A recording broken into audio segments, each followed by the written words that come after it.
ولنبلونكم بشيء من الخوف والجوع ونقص من الأموال والأنفس والثمرات وبشر الصابرين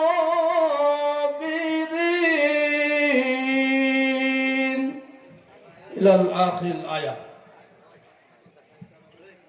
أنس بن مالك رضي الله تعالى عنه قال قال رسول الله صلى الله عليه وسلم لا يؤمن أحدكم حتى أكون أحب إليه من والده وولده والناس أجمعين. رواه البخاري.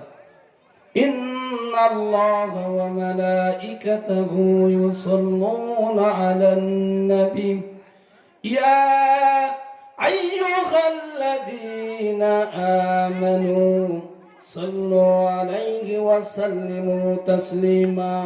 আমরা সালাতের ভিতরে যে দরুদ ইব্রাহিম পাঠ করি, সকলে মুখ জবান আল্লাহর জন্য সবটুকুন হৃদয়ের ভালোবাসা উজাড় করে আল্লাহর জন্য রাসূলের উপরে আল্লাহ নিজে সালাম পেশ করেছে, দরুদ পড়েছে আল্লাহর নবীর উপরে। বলেন সুবহানাল্লাহ।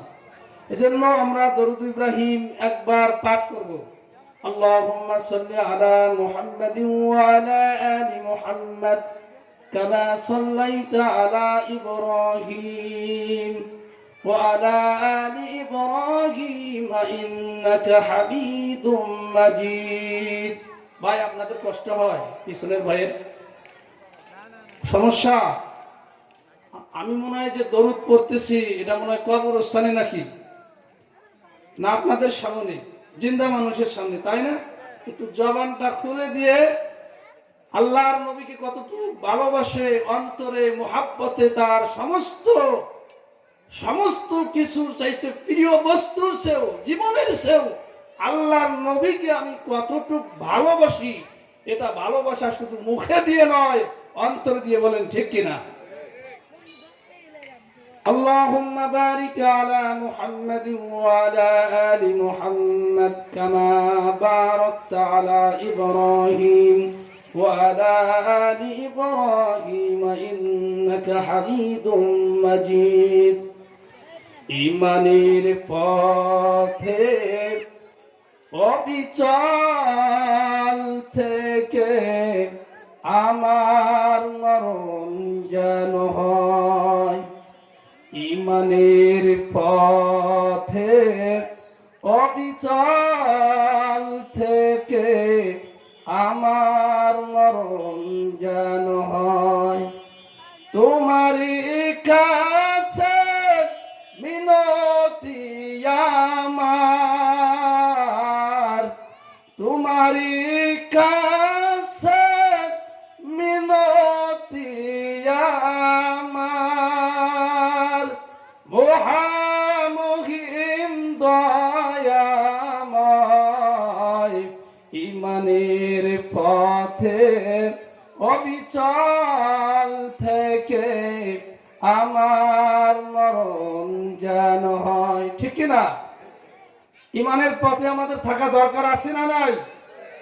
আপনারা ঈমানের পথে থাকা, এটা কোরআনের আয়াত। আল্লাহ রাব্বুল আলামিন বললেন, কোথায় পাবেন? সূরাতুল হামিম সিজদার, সূরাতুল হামিম সিজদার 30 নম্বরে কালিমার মধ্যে আল্লাহ রাব্বুল আলামিন বলেছে, ইন্নাল্লাযীনা ক্বালু রাব্বুনাল্লাহ সুম্মা ইসতাকামু তাতানাজ্জালু আলাইহিমুল মালায়েকা। যারা বলে আমার রব আল্লাহ, এই কথার উপরে অবিচল অটল থাকে, ইস্তেকামত থাকে, একেবারে দৃঢ় শিশারারা প্রাচীর মতো সোজা হয়ে থাকবে, বাতিল শক্তির কাছে মাথা নত করবে না। বলেন ঠিক কিনা? বাতিল শক্তিকে, শয়তানের পদঙ্ক অনুসরণ করবে না, শিরক করবে অনুসারী জালেমদের অনুসরণ করবে না, তা সে অটল থাকা মাত্র তার উপরে কত মুসিবত বাধা নির্যাতিত, তাকে হুমকি দেওয়ার, মৃত্যু মেরে ফেলার হুমকি দেওয়া আসতে পারে কি পারে না? এই ইমানের অটল থেকে আমরা মুক্তি চাই, একেবারে ইমানই মরণ আল্লাহর কাছে আমরা চাই কি চাই না? চাই কি চাই না? জোরে বলুন, একটু জোরে শব্দ, হান আপ জোরে বলেন। আপনারা আমার কথা কি বুঝতে পারেন? যদি বুঝতে পারেন তাহলে ইমানি হালতে মরণ চাইতে গেলে সাথে সাথে আমার গজলটা আমার সাথে বলবেন।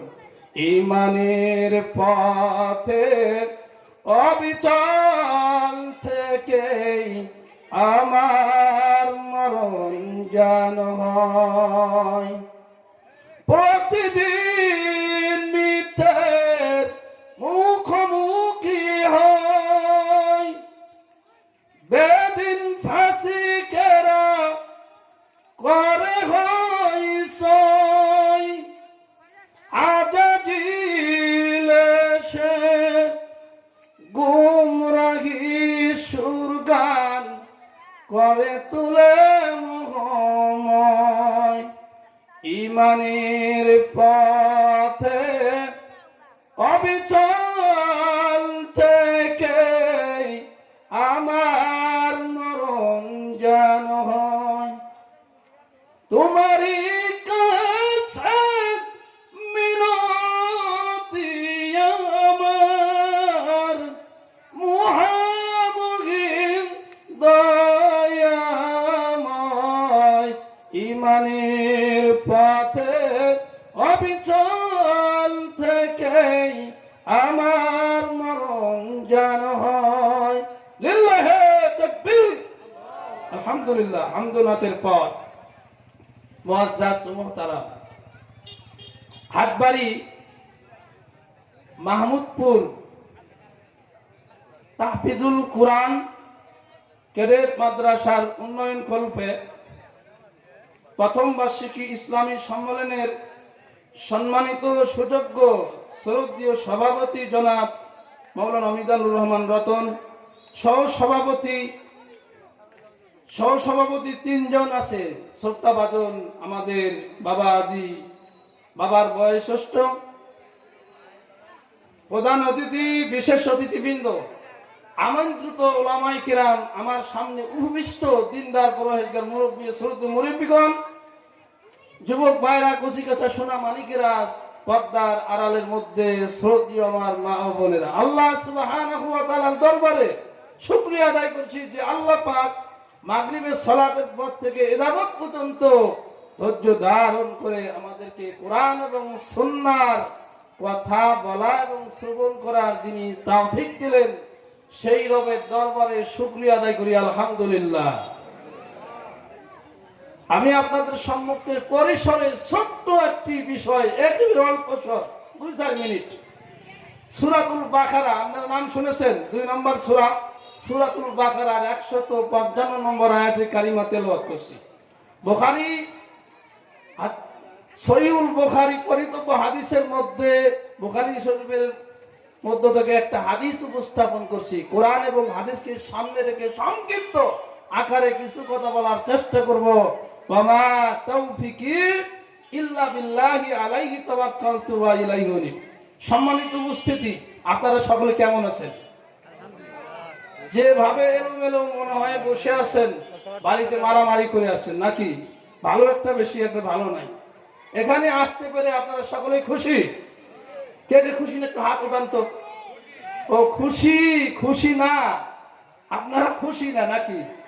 খুশি কে কে একটু হাত উঠান। সকলেই খুশি। আল্লাহ তাআলা আপনাদেরকে কবুল করুক, সকলে বলে আমিন। আল্লাহ কি উপরেরটা দেখে না অন্তরেরটা দেখে?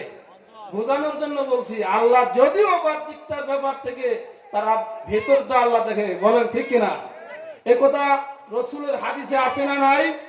আবু হুরায়রার হাদিস, আল্লাহর নবী বলছেন, আল্লাহর নবী জনাব মুহাম্মদুর রাসূলুল্লাহ সাল্লাল্লাহু আলাইহি ওয়াসাল্লাম বললেন, লা ইন্নাল্লাহা লা ইয়ানজুরু ইলা সুআরিকুম ওয়া আমওয়ালিকুম ওয়ালাকিন ইয়ানজুরু ইলা কুলুবিকুম। আল্লাহর নবী, বিশ্ব নবী মুহাম্মদুর রাসূলুল্লাহ সাল্লাল্লাহু আলাইহি সাল্লাম বললেন, ইন্নাল্লাহা লা ইয়ানজুরু ইলা সুওয়ারিকুম, আল্লাহ মানুষের সম্পদ তার চেহারার দিকে দৃষ্টি করেন না, তার দৃষ্টি তার চেহারার দিকে লক্ষ্য করেন না, সম্পদের দিকে লক্ষ্য করেন না, তার চেহারা এবং সম্পদের দিকে আল্লাহ লক্ষ্য করেন না। ওয়ালাকি ইয়ানজুরু ইলা কুলুবিকুম ওয়া আমালিকুম, আল্লাহ দেখেন বান্দার অন্তর কতটুকু ভালো, তার আমল কতটুকু। বলেন তো আল্লাহ তার অন্তর দেখেন আর কি দেখেন? বলেন তো আমল দেখেন, কি দেখেন? অন্তর আর আমল। আল্লাহর নবী বললেন, যদি সম্পদের কারণে, সম্পদের না থাকার কারণে যদি আল্লাহ ভালো না বাসতেন, তাহলে মরুভূমির একজন মসজিদে নববীর একজন খাদেম ছিলেন, যিনি হাফসি গোলাম, যার চেহারা তেমন কোনো বিকট চেহারা ছিল না, তার চেহারা সম্পদ ছিল না, চেহারা ছিল কুৎসিত কালো, তার কোনো সম্পদ ছিল না, ব্যাংক ব্যালেন্স ছিল না, তার চুলগুলি লম্বা লম্বা, দাঁতগুলি আঁকা বাঁকা ছিল কি ছিল না? বলেন ঠিক কিনা? তাকে তার ঈমান ছিল, তার সম্পদ ছিল না, তার সুরত ছিল না, কুৎসিত কালো বর্ণের ছিল, দাঁতগুলি আঁকা বাঁকা ছিল, মুখের জড়তা ছিল, কিন্তু বিলালের একটা জিনিস ছিল, তাকওয়া ছিল। বলেন সুবহানাল্লাহ। কি ছিল? তাকওয়া ছিল। এই তাকওয়ার কারণে বিলাল অনেক উপরে উঠলেন। বলেন সুবহানাল্লাহ। এই বিলাল সম্পদ ছিল না, সম্পদের কারণে সেই ইমানদার হতে, সম্পদের কারণে নয়, তার চেহারার কারণে নয়, তার কি করার কারণে নয়, তার চেহারা এবং সম্পদ, তার কোনো কিছুর কারণে ব্যাংক ব্যালেন্স ছিল না, একটা জিনিস ছিল, অট্টালিকা ছিল না, একটা জিনিস ছিল, আল্লাহর নবীর সাহাবী মসজিদে নববীর একজন কি ছিলেন? হাফসি গোলাম ছিলেন। শুধুমাত্র আল্লাহর নবীর এই গোলামী সাহাবীর একমাত্র ইমানের কারণে সে উঠে গেছে। সুবহানাল্লাহ। ইমানের কারণে, ইমান থাকা সত্ত্বে সে কি হয়েছে? আল্লাহর কাছে অনেক দামি হয়েছে। বলেন সুবহানাল্লাহ। আল্লাহর নবীর সাহাবী হযরত বিলাল, বিলালকে এত নির্যাতিত, এত কষ্টের পর কষ্ট, জুলুমের উপর জুলুম চাপিয়ে দিল। কে দিল? আবু জেহেলের গোষ্ঠী, ফেরাউন, নমরুদ, উতবা, সাইবা, ইসলামের সৈন্যচারী জালেম কাফেরের দলেরা আল্লাহর নবীর সাহাবী হযরত বিলালকে একেবারে মরুভূমির বালুর উপরে চিৎ করে শোয়ানো হলো। এই বিলালকে মরুভূমির বালুর উপরে চিৎ করে শোয়ানো হলো। একেবারে বড় পাথর চাপা দিল, হাতের ভিতরে লোহার ফেরাকগুলি মারা হলো, দুই হাত চার পা, দুই হাত দুই পা চার হাত পায়ের ভিতরে বিলালকে কি করা হলো? বিলালকে একেবারে লোহার পেরেক মারা হলো। শরীরের ভিতরে বিলালকে লোহার পেরেক দেওয়া হলো, জিহ্বার পর্যন্ত দেওয়া হলো, জিহ্বার মধ্যে মারা হলো। বিলাল শুধু আল্লাহর নাম, আল্লাহর একটা সিফাতি নাম আহাদ, আহাদ শব্দ বলতেছে। নির্যাতিত করা হলো, তুমি আমাকে শেষ করে দিতে পারো। বিলালকে বলা হয়, ও বিলাল, হয় তুমি তোমার রবের ধর্ম তুমি পরিত্যাগ করে দাও, আমাদের বাপ দাদার ধর্মগুলি গ্রহণ করো। বিলাল বললেন, অসম্ভব, আমি জীবন একেবারে আল্লাহর জন্য উৎসর্গ করে দিব, আমার সব জীবনটা আল্লাহর জন্য উৎসর্গ করে দিব, একেবারে আমি শেষ হয়ে যাব, ঈমান আমি ছেড়ে দিব না। বলেন সুবহানাল্লাহ। আল্লাহ তাআলা আমাদের সকলকে বিলালের উত্তরসূরি হিসেবে কবুল করুক। সকল বলে আমিন। আমি ছোট্ট 1 মিনিটে শেষ করব। 2টা আয়াত পড়েছি সূরাতুল আরাফের মধ্যে। আল্লাহ বলছেন, কি বলছেন? ওয়ালাউ আন্না আহলুল কুরআ আমানু ওয়াত্তাকাউ লা ফাতাহনা আলাইহিম বারাকাতিম মিনাস সামাই ওয়াল আরদ। আল্লাহ বললেন, যদি জনপদের অধিবাসীগণ মানুষসমূহ ঈমান আনয়ন করে, আর একটি হলো আল্লাহ ভীতি তাকওয়া অবলম্বন করে, কি করবে? তো জনপদের অধিবাসীগণ মানুষসমূহ ঈমান আনয়ন করবে, দ্বিতীয় হলো আল্লাহ ভীতি তাকওয়া অর্জন করবে। আল্লাহ বললেন, ওই আসমান এবং জমিনের বরকতের দরজা আল্লাহ তাদের জন্য খুলে দিবে। সুবহানাল্লাহ। আমি সূরা বাকারার 155 নম্বর আয়াত তেলাওয়াত করছি। আল্লাহ কি বলছেন? ওয়ালা নাবলুওয়ান্নাকুম বিশাইইন মিনাল খাউফি ওয়াল জু'i ওয়া নাকসিম মিনাল আমওয়ালি ওয়াল আনফুসি ওয়াস সামারাত ওয়া বাশশিরিস সাবিরিন। আল্লাহ বলছেন আমি মানুষকে আল্লাহর ভয় দিয়ে ঈমানের পরীক্ষা করব, খাদ্যের ক্ষুধা দিয়ে ঈমান পরীক্ষা করব, জীবন মরণের ক্ষতি দিয়ে, ফসলাদির ক্ষতি দিয়ে, আমি এইগুলি দিয়ে ঈমানের পরীক্ষা করব।